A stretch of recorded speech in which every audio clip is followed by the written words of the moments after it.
দক্ষিণ কামৰূপৰ সোণতলীত অমানৱীয় ঘটনা, প্ৰেম বিবাহৰ এক ভয়ংকৰ পৰিণতি। এই পৰিণতিৰ ফলতে প্ৰাণ গ'ল এবছৰীয়া দেৱশিশুৰ মাতৃৰ। অভিযোগ অনুসৰি বিবাহৰ 2 বছৰ পিছতেই আজিজুল হকে পত্নীৰ সৈতে সংঘটিত কৰিলে ভয়ংকৰ কাৰ্য। দোষীৰ ফাঁচীৰ দাবীতে ৰাজ্যৰ উজ্জ্বল প্ৰতিবাদ।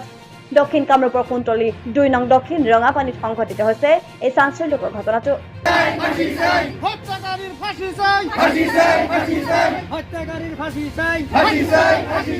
অভিযোগ অনুসৰি পত্নী ৰচনা পাৰবিনক হত্যা কৰি আত্মহত্যাৰ ৰূপ দি স্বামী আজিজুল হকে।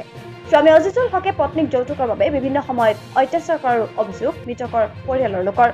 যৌতুক আনি নিদিয়াৰ বাবে এবছৰীয়া সন্তান কোলাত থাকোঁতেই পত্নীক হত্যা কৰি আত্মহত্যাৰ ৰূপ দিয়াৰ চেষ্টা চলাইছিল নিষ্ঠুৰ স্বামী আজিজুলে।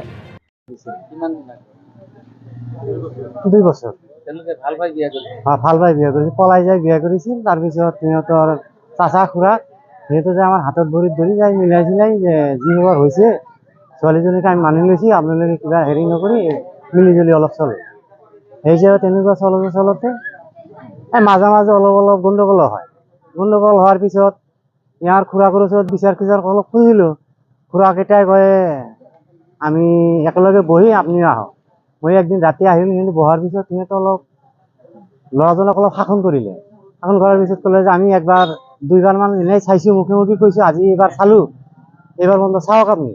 বোলে টেকাৰ কাৰণে এনেকুৱা কৰে, টকা নিদিলে ছোৱালীজনীক মাৰি পেলাব, বহুত মাৰপিট কৰে। ইপিনে ঘটনাৰ খবৰ লাভ কৰি সোণতলী আৰক্ষী উপস্থিত হৈ স্বামী আজিজুল হকক আটক কৰে। মৃতদেহ মৰণোত্তৰ পৰীক্ষাৰ বাবে GMCHলৈ প্ৰেৰণ কৰে সোণতলী আৰক্ষীয়ে। মৰণোত্তৰ পৰীক্ষাৰ ৰিপৰ্ট তথা আৰক্ষীক সঠিক তদন্তৰ পিছতহে পোহৰলৈ আহিব এয়া হত্যা নে আত্মহত্যা। মানে আমাৰ বদলাপথাৰ টিয়াপাৰা গাঁৱৰ ছোৱালী এজনী 2 নম্বৰ ৰাঙাপানীত আজিজুল হকৰ লগত বিয়া হৈছিল প্ৰায় 2 বছৰমান আগত। দুয়োজনে আমি শুনামতে তেওঁলোকে ভাল পাই বিয়া হৈছিল। বিয়াৰ পিছৰে পৰা ছোৱালীটোক যৌতুকৰ কাৰণে বিভিন্ন সময়ত অত্যাচাৰ কৰি অহা হৈছে। ছোৱালীটো কেইবাবাৰো মাক দেউতাকৰ ঘৰলৈ গুচি গৈছিল। ইতিমধ্যে যৌতুক হিচাপে 50,000ৰ অধিক টকা স্বামীৰ ঘৰৰ পৰা আনিছে ছোৱালীটোৱে। এইবেলি আকৌ যোৱা ৰাতি 11টামান বজাত আমাৰ গাঁৱত খবৰ গৈছে বা তেওঁৰ শহুৰেকৰ ঘৰলৈ খবৰ গৈছে ছোৱালীটোৱে যে আত্মহত্যা কৰিছে ফাঁচি লৈ। এই ঘটনা সাপেক্ষে আমি টিয়াপাৰাৰ মানুহ আমি ঘটনাস্থলীত উপস্থিত হৈছিলোঁ। উপস্থিত হৈ ছোৱালীটোক কোনো ফাঁচি কাঠত ওলোমাই থকা আমি দেখা নাই।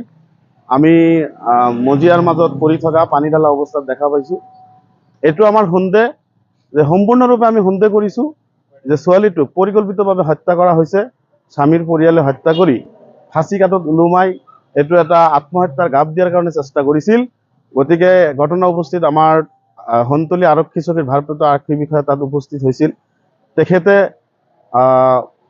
লাশটো থানালৈ ৰাতিয়ে লৈ আহিছে আৰু ছোৱালীটোৰ হাজবেণ্ডক স্বামীক গ্ৰেপ্তাৰ কৰিবলৈ সক্ষম হৈছে।